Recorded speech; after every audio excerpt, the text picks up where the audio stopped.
أنا الداعي بإيماني أنا الإسلام رباني سأعلي رايتي دوما وأحمي صف إخواني ورحمة الله وبركاته.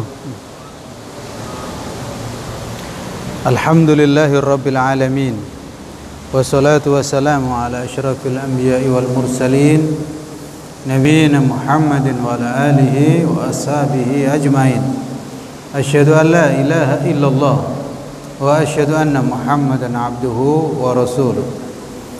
Bapak, Ibu, dan saudara-saudara sekalian, alhamdulillah, mari kita semuanya bersyukur kepada Allah Subhanahu wa taala atas segala limpahan rahmat dan nikmatnya kepada kita semuanya. Salawat dan salam senantiasa kita sampaikan kepada junjungan kita Nabi besar Muhammad sallallahu alaihi wasallam, keluarga beliau, sahabat beliau, dan umat beliau yang setia hingga akhir zaman. Bapak, Ibu, dan saudara-saudara sekalian, kita lanjutkan kajian kita untuk melengkapi bab sebelumnya, yaitu bab suudzon kepada Allah, berburuk sangka kepada Allah Subhanahu wa taala.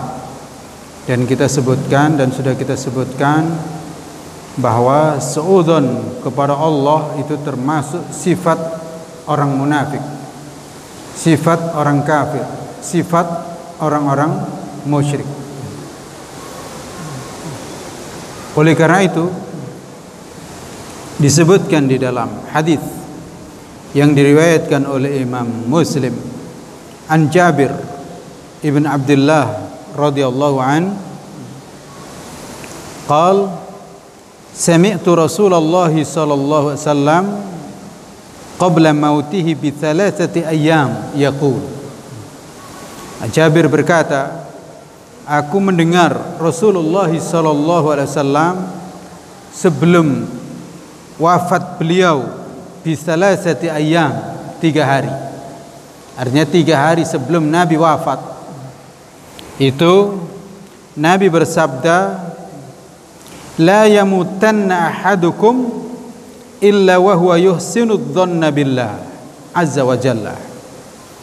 Janganlah sekali-kali salah seorang di antara kalian itu mati illa kecuali wa huwa yuhsinu dhanna billah, kecuali dia dalam kondisi husnudzon, berbaik sangka kepada Allah Subhanahu wa taala. Bapak, Ibu, dan saudara-saudara sekalian, hadis ini memberikan pelajaran kepada kita yang pertama, tentu saja menegaskan bahwa suudzon, berburuk sangka kepada Allah Subhanahu wa taala itu adalah terlarang. Itu adalah haram. Karena di sini Nabi memberikan larangan, la yamutanna ahadukum. Jangan sekali-kali kalian itu mati. Berarti di sini ada larangan. Wan nahyu fil asli litahrim, dan larangan itu pada dasarnya adalah haram. Apalagi memang sudah kita sebutkan sebelumnya ayat surat Ali Imran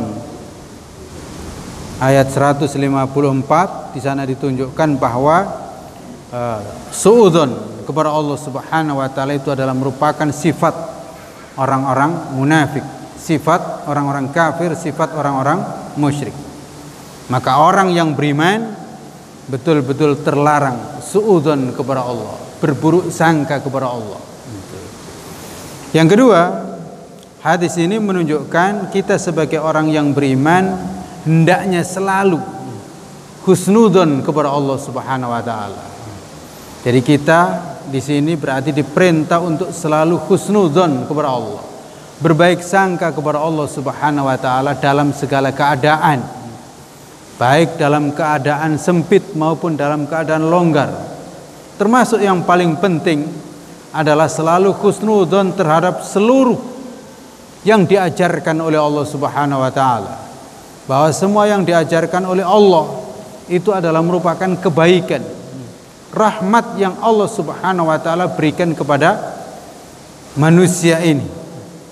Apa yang Allah perintah, maka itu memang itu bermanfaat dan itu baik bagi manusia.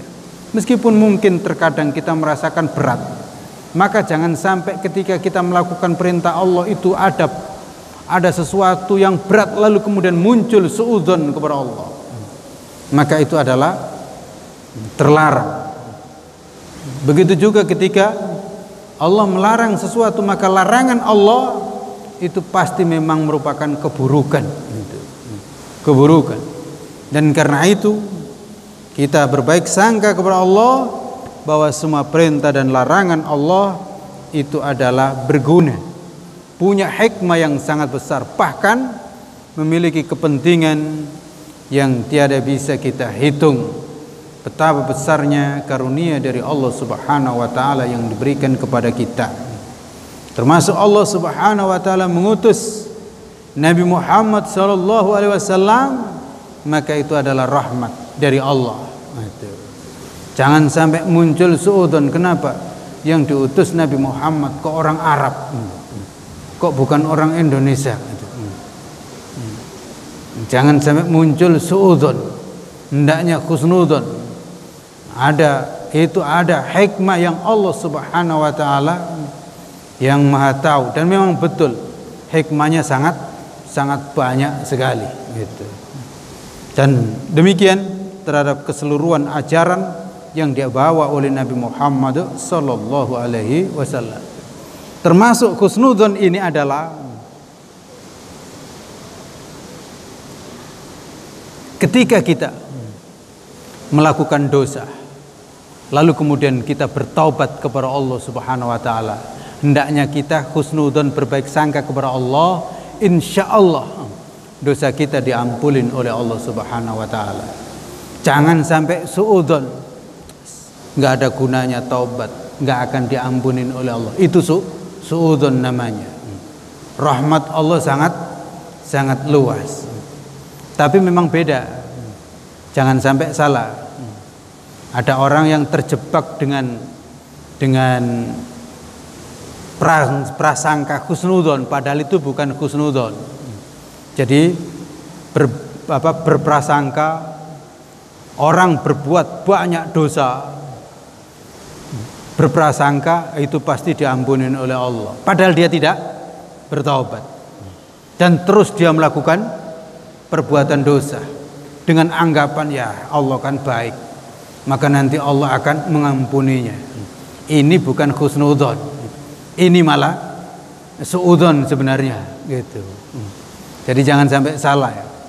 Karena ada orang yang punya prasangka begitu, nggak tahu di dalam hati atau hanya dalam ucapan, bergelimang dengan dosa, tapi merasa ya Allah kan baik, Allah tidak akan menyiksaku nanti, Allah pasti akan mengampuniku.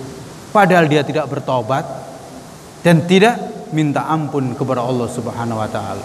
Ditambah lagi dia punya prasangka lah, buktinya saya berbuat maksiat tapi saya tetap dalam kondisi sehat, saya tetap dalam kondisi aman.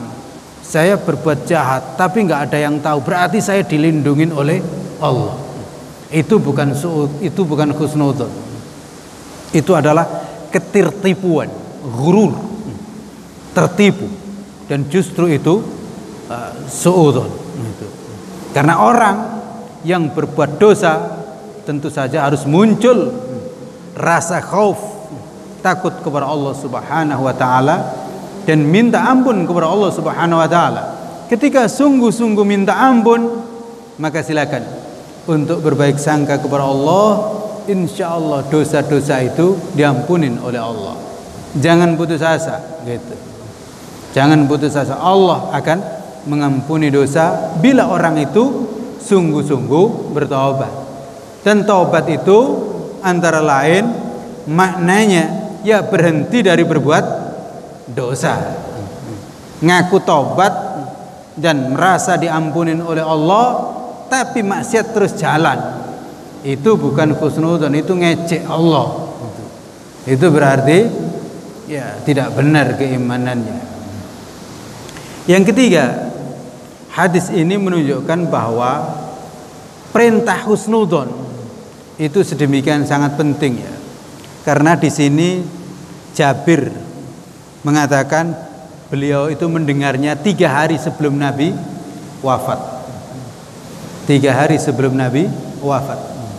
Dan tentu saja apa-apa yang diucapkan oleh Nabi Muhammad SAW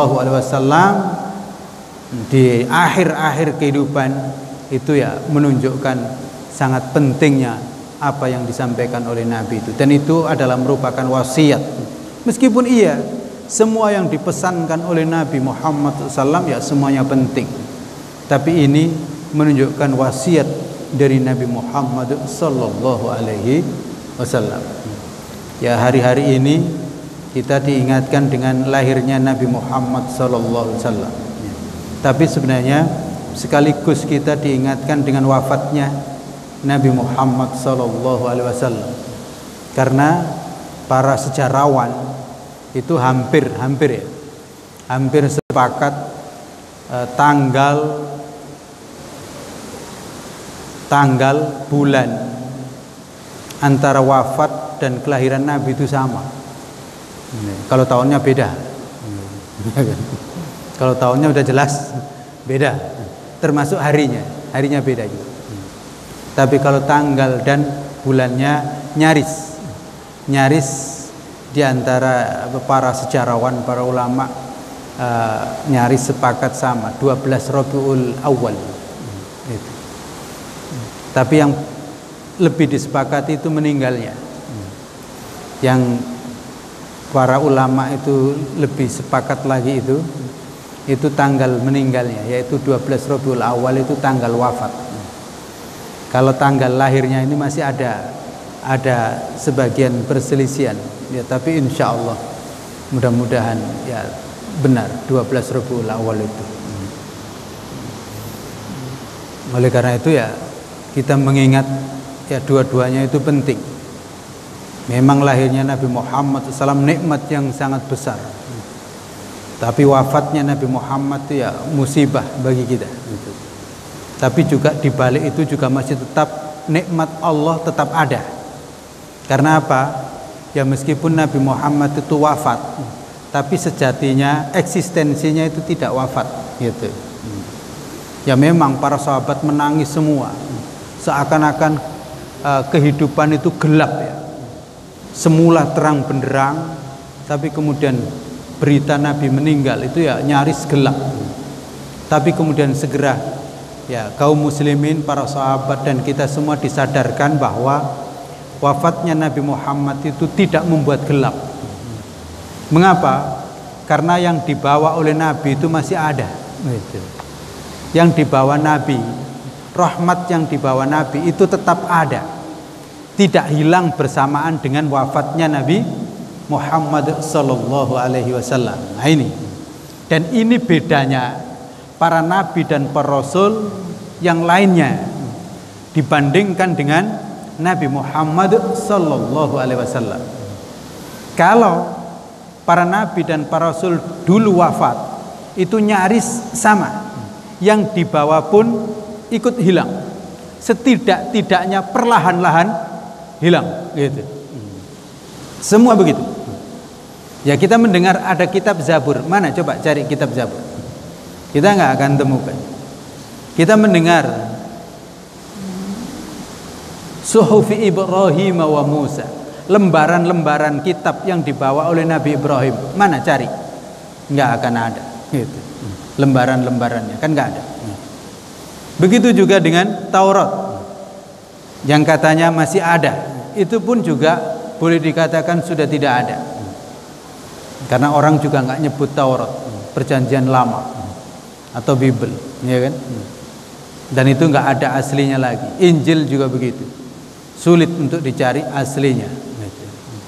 Apalagi kemudian ajaran-ajarannya, termasuk salah satu bukti, salat yang diajarkan oleh Allah Subhanahu wa taala dari dulu itu ada rukuknya, ada sujudnya. Terbukti Maryam, ibunda Maryam itu diperintah oleh Allah warka'i ma'ar raki'in, wasjudi warka'i ma'ar raki'in. Sujudlah dan rukuklah bersama dengan orang-orang yang rukuk. Apa artinya? Salat yang diajarkan oleh Allah Subhanahu wa taala dahulu itu adalah ada rukuknya, ada sujudnya. Sekarang silakan dicari di mana ada salat yang ada rukuk dan ada sujudnya. Enggak akan ada. Orang Yahudi, orang Nasrani katanya salat. Iya salat. Maka mereka akan menyebut peribadatan dan seterusnya kan salat. Tapi tidak ada rukuknya, tidak ada sujudnya. Hanya ada berdiri. Gitu. Ya kan? Gitu. Itu menunjukkan bahwa ajaran yang diajarkan oleh Allah Subhanahu wa taala itu sudah hilang. Dan karena itu Allah Subhanahu wa taala memanggil ya. Di awal-awal surat Al-Baqarah itu Allah memanggil secara khusus kepada mereka, aqimus sholata wa atuz zakah warka'u ma'ar raki'in. Ini ayat untuk orang Yahudi, untuk ahlul kitab. Karena ayat ini dalam rentetan ya Bani Israel, wahai Bani Israel. Lalu kemudian muncul ayat ini, wa aqimus salata wa atuz zakata warka'u ma'ar raki'in. Dirikanlah salat dan tunaikanlah zakat dan rukuklah bersama dengan orang-orang yang rukuk. Para ulama tafsir menyebutkan kenapa di ujungnya dan rukuklah itu untuk menegaskan bahwa salat yang Allah perintahkan itu bukan salat yang selama ini mereka lakukan, di mana mereka salat tapi nggak ada rukuk, apalagi sujud. Nah, ini menunjukkan bahwa ajaran-ajaran yang Allah Subhanahu wa taala ajarkan sudah tidak ada. Bersamaan dengan tiadanya Rasul atau Nabi yang diutus oleh Allah Subhanahu wa taala itu, perlahan-lahan tidak ada. Kalau tidak langsung ya perlahan-lahan. Berbeda, ini berbeda dengan Nabi Muhammad sallallahu alaihi wasallam. Ini berbeda. Nabi Muhammad wafat, itu yang ditinggalkan oleh Nabi Muhammad sallallahu alaihi wasallam itu tidak berkurang sama sekali. Bahkan boleh dikatakan semakin jelas dan semakin cemerlang gitu.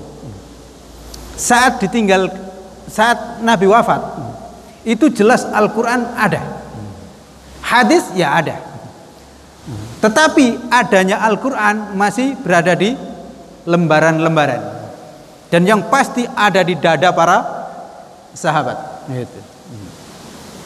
Ajaran Nabi jelas ada, tapi dalam praktek, dalam buku sulit untuk dicari. Hingga kemudian muncullah Umar punya usul, karena melihat banyak para sahabat yang hafal Al-Quran itu meninggal dunia.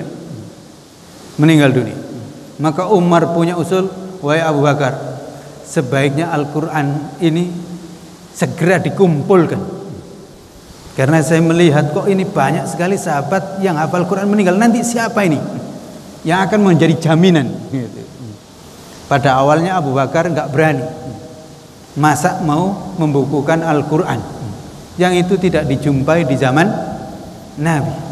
Hingga kemudian terus Umar melakukan itu sampai kemudian terbuka, iya, aku melihat usulnya Umar ini baik. Dan kemudian dipanggillah Zaid bin Sabit dan yang lainnya untuk menulis Al-Quran dan seterusnya. Hingga kemudian ya puncaknya kita tahu Al-Quran seperti yang ada pada sekarang.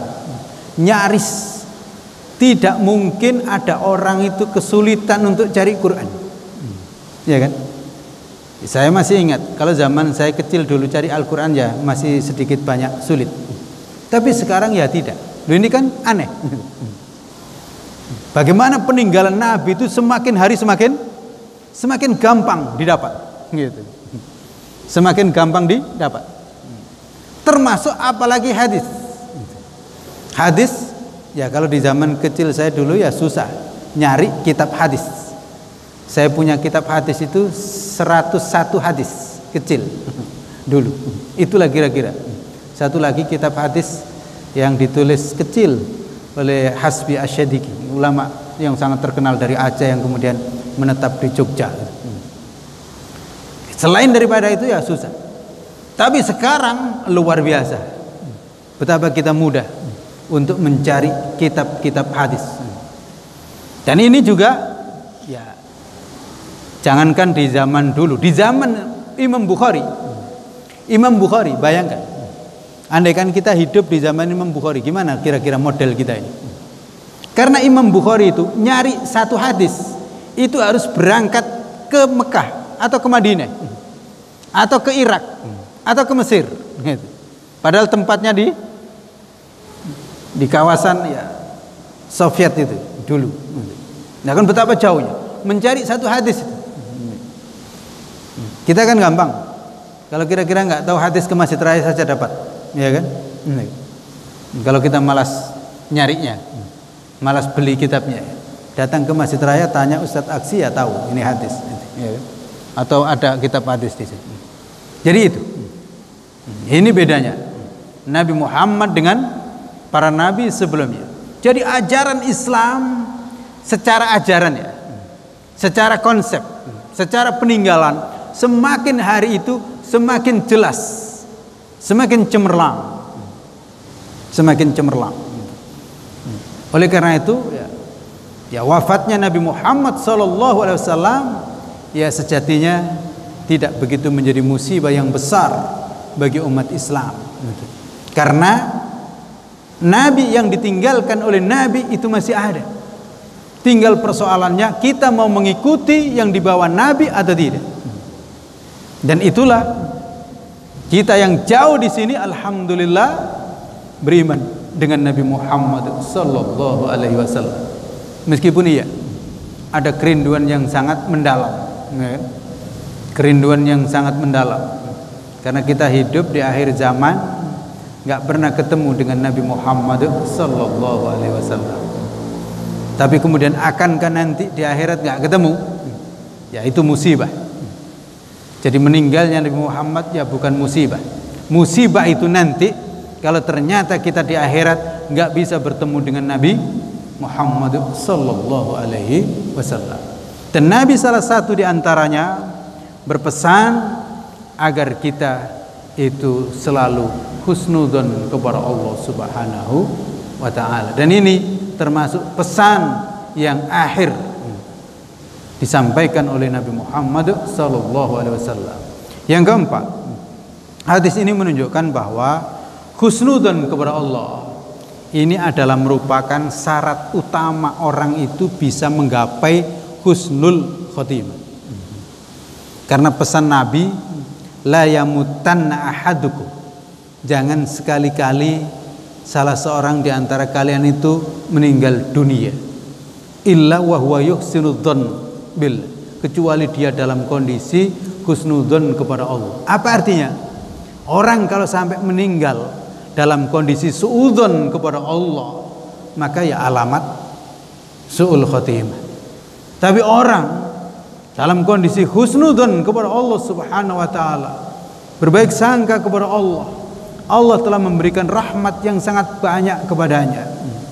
Allah telah memberikan hidayah sehingga menjadi orang Islam, pengikut Nabi Muhammad sallallahu alaihi wasallam, dan juga kemudian diberikan kesempatan untuk bisa bertaubat dari dosa-dosa yang dilakukan dan berbaik sangka insyaallah Allah Subhanahu wa taala mengampuninya, maka merupakan pertanda atau syarat daripada husnul khotimah. Itulah pentingnya husnudzon. Dan ini seperti yang sudah kita sebutkan, Ibnul Qayyim mengatakan bahwa sulit ternyata husnudzon kepada Allah itu. Husnudzon kepada Allah itu sulit. Kalau diucapkan gampang. Tapi apakah sejatinya kita itu husnudzon kepada Allah? Silakan, kata Ibnul Qayyim, untuk introspeksi. Apa betul kita itu betul-betul husnudzon kepada Allah? Karena manusia itu rata-rata suka ngeluh, suka keluh kesah, apalagi kalau sudah sakit misalnya. Itu kan keluh kesah gitu. Yang muncul adalah bukan ridho, tapi kadang-kadang keluh kesah, mengeluhkan sakitnya, yang kemudian itu bisa menjurus suudzon kepada Allah Subhanahu wa ta'ala. Maka jelas menunjukkan bahwa pesan Nabi ini memang sangat-sangat penting. Husnudzon, berbaik sangka kepada Allah Subhanahu wa ta'ala itu. Demikian, silakan kalau ada yang bertanya.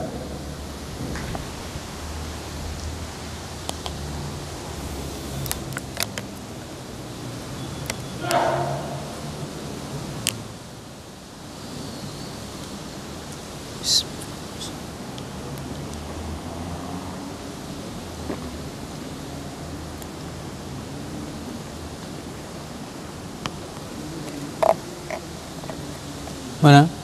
Ada?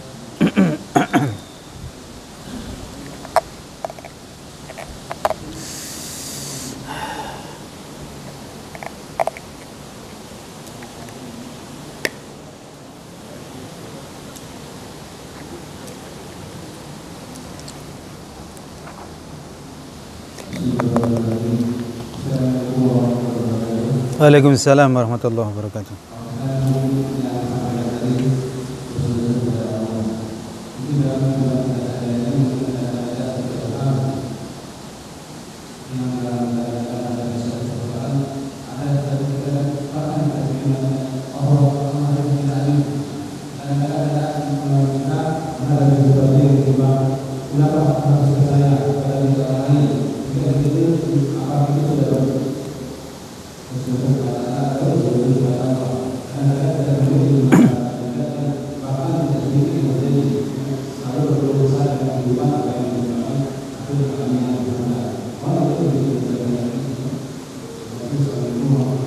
Waalaikumsalam warahmatullahi wabarakatuh. Iya benar, itu termasuk yang mengatakan Allah tidak adil. Kenapa kok menimpa saya? Kenapa nggak menimpa orang lain? Lah coba gitu. Jadi malah menginginkan menimpa orang lain. Ini nggak enak juga sama orang lain. Iya, itu termasuk suudzon kepada Allah. Dan oleh karena itu betul yang disampaikan oleh Al-Imam Ibnul Qayyim, bahwa banyak orang yang secara sengaja ataupun tidak sengaja itu kemasukan bibit penyakit perasaan ya suudzon kepada Allah Subhanahu wa taala. Oleh karena itu maka apa yang dipesankan oleh Nabi ini menjadi sangat penting. Jangan sampai ketika ada masalah itu kemudian muncul suudzon kepada Allah. Antara lain mengatakan atau muncul terbesit, Allah nggak adil, kenapa saya? Iya, ini berarti ya suudzon. Karena seharusnya orang yang beriman tetap husnudzon. Allah kasih ini ujian bagi saya, gitu. Allah kasih ujian bagi saya. Dan yang namanya ujian itu kan untuk naik kelas, ya kan gitu. Berarti jadinya husnudzon, gitu. Maka yang dituntut adalah sabar dan tetap berprasangka baik kepada Allah. Allah ingin menaikkan derajat saya, gitu. Menaikkan derajat saya, bukan malah kenapa bukan orang lain, gitu. Nah, ini iya perasaan tidak adil. Dan ini kalau sampai berlanjut, kalau berlanjut ini kan penyakit. Penyakit itu bisa semakin awalnya kecil, sekedar muncul ini Allah nggak adil, ya kan? Ini kalau nggak segera dipadamkan itu bisa besar. Ketika sudah muncul perasaan besar bahwa betul Allah itu nggak adil, apa yang terjadi? Apa yang terjadi? Ya pasti nggak suka dengan Allah. Coba bayangkan kita orang Islam, orang beriman nggak suka dengan Allah. Gitu. Kalau sudah nggak suka dengan Allah, gimana ujungnya?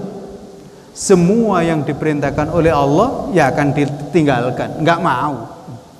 Dan justru apa yang dilarang oleh Allah itulah nanti yang akan dilakukan. Dan inilah sebenarnya awal dari penyakit yang menimpa iblis. Itu. Yang menimpa iblis ini ya suudzon kepada Allah, ya kan? Kenapa Adam? Ya kan? Kenapa Adam yang dijadikan sebagai khalifah fil ard, di muka bumi? Gitu. Kenapa enggak saya? Gitu. Awalnya sedikit ada di kalangan para malaikat, tapi para malaikat segera sadar, enggak ada masalah. Segera sadar, bertanya saja elok-elok kepada Allah. Ya Allah, kenapa engkau jadikan manusia sebagai khalifah? Padahal kami ini bertasbih siang dan malam. Tapi kemudian Allah tunjukkan bahwa Allah itu Maha tahu dan lebih tahu terhadap apa-apa yang tidak diketahui oleh malaikat. Dan malaikat kemudian ya sadar, nggak ada masalah, ya kan?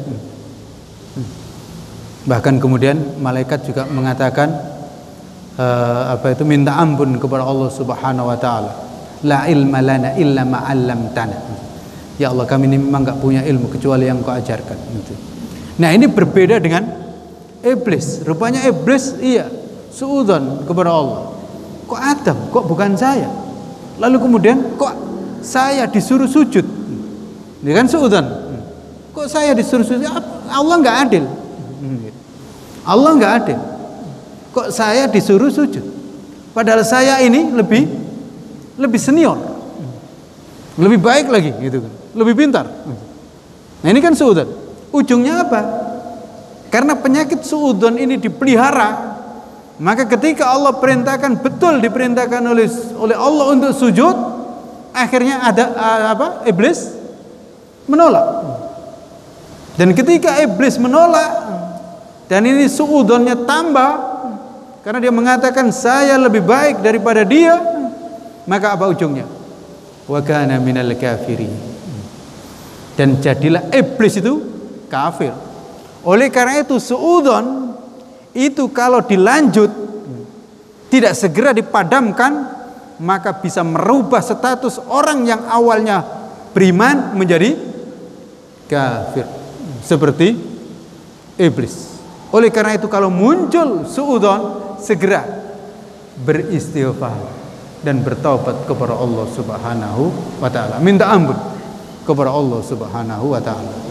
Jangan sampai dibiarkan. Kalau sudah dibiarkan nanti bisa menghilangkan keimanan dan bisa merubah status dari iman menjadi kafir. Demikian.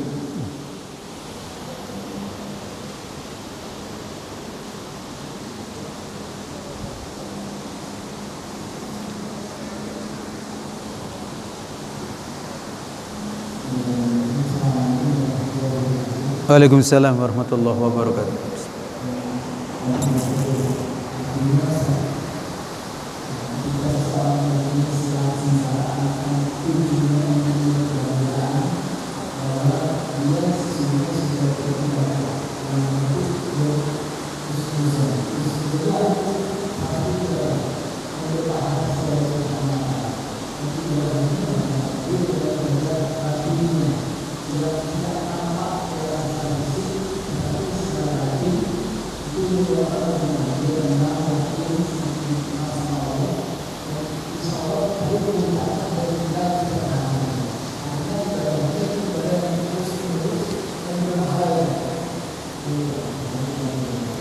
Waalaikumsalam warahmatullahi wabarakatuh. Iya. Jadi husnudzan ini adalah sifat batiniyah. Batin ini sebenarnya bermuara dari keimanan. Iman yang benar ya insya Allah akan melahirkan husnudzan.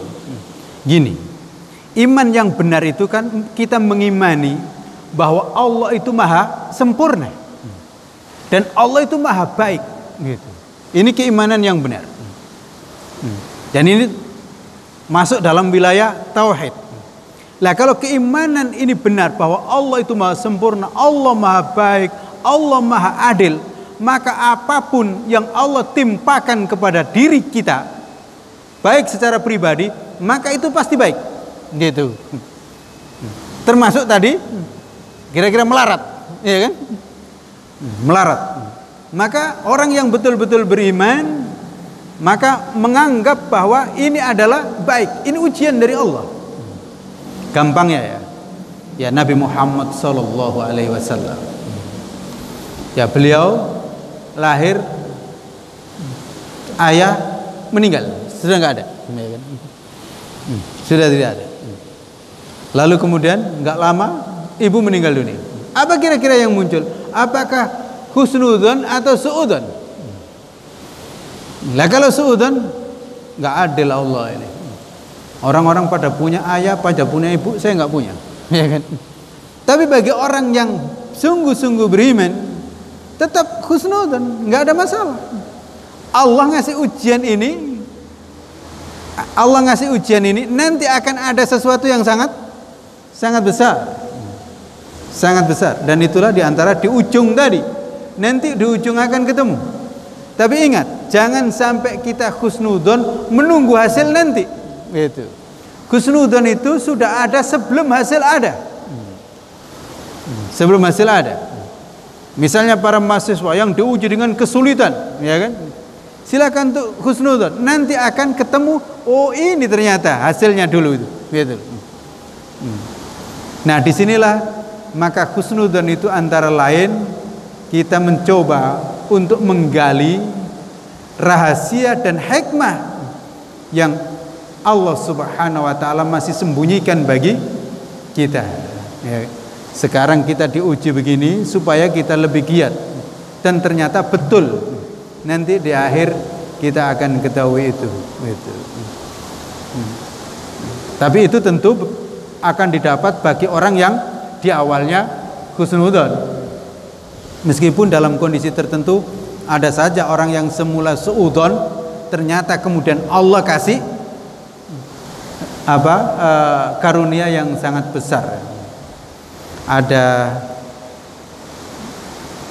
Ada kisah juga itu, seorang ulama besar, saya kira tabi'in. Ini dengan istrinya saja ini, belum dengan Allah kan. Suudzon, istrinya itu kalau tidak salah, iya dia suudzon, istri saya ini kurang cantik, iya kan? Kurang cantik. Ada perasaan itu. Ternyata dia tinggal berjuang, berjihad, tapi dia sabar. Punya istri yang dianggap kurang cantik itu dia bersabar, nggak terucap. Dia tetap memperlakukan istrinya dengan baik, hingga kemudian ya dia hamil ya. Tapi hamil itu kemudian ditinggal pergi jauh berjihad. Nah, ternyata pulang itu tiba-tiba di rumahnya ada lelaki kira-kira umur 15-an tahun atau 11 tahun. Orang Arab umur segitu ya udah tampang besar kan. Maka ini udah curiga, ini berarti udah nikah lagi nih istrinya. Tapi ternyata dibuka, tidak, ini adalah anakmu bang.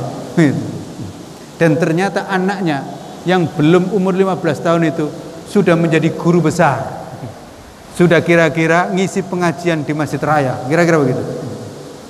Maka kemudian dia sadar, oh ini ternyata balasan suatu yang tampak buruk, tapi dia bersabar, itu Allah kasih ganjaran yang sangat besar. Sangat besar. Iya, istrinya ada kekurangan, tapi ternyata di balik itu ada kelebihan, bisa mendidik anak tanpa dia. Itu. Jadi ternyata istrinya itu bisa mendidik anaknya tanpa ada sang suami. Kalau ada dia, belum tentu dia bisa mendidiknya. Tapi tanpa suami ini, ternyata anak ini bisa menjadi syekh yang sangat besar. Dan itu disebutkan adalah gurunya Imam Abu Hanifah, anak ini. Gitu. Betapa hebatnya. Gitu.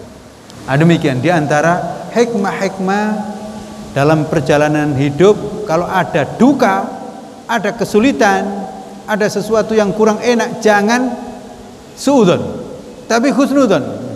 Mudah-mudahan di balik ini nanti akan ada hikmah yang sangat besar. Dan karena itulah Nabi bersabda, ajaban li amril mu'min, sungguh menakjubkan semua urusan orang yang beriman itu. Inna kulla amrihi lau khair. Semua urusan itu baik dan tidak ada yang tidak baik. In asabatu sarra syakar fakana dzalika khairul lah. Kalau orang yang beriman itu mendapatkan kesenangan, dia bersyukur, bergembira, bersyukur, mensyukuri nikmat dari Allah Subhanahu wa taala, dan itu baik. Dapat rezeki, punya uang, baik gitu. Wa in asabathu dharra sabar fakana dzalika khairul lah. Dan kalau mendapatkan sesuatu yang menyakitkan, menyempitkan misalnya, dia bersabar dan itu baik baginya. Demikian, semoga Allah Subhanahu wa taala senantiasa melindungi kita bersama, menjaga keimanan kita sehingga kita selalu istiqamah di jalannya. Subhanakallahumma rabbana wa bihamdika asyhadu an la ilaha illa anta astaghfiruka wa atubu ilaik. Assalamualaikum warahmatullahi wabarakatuh.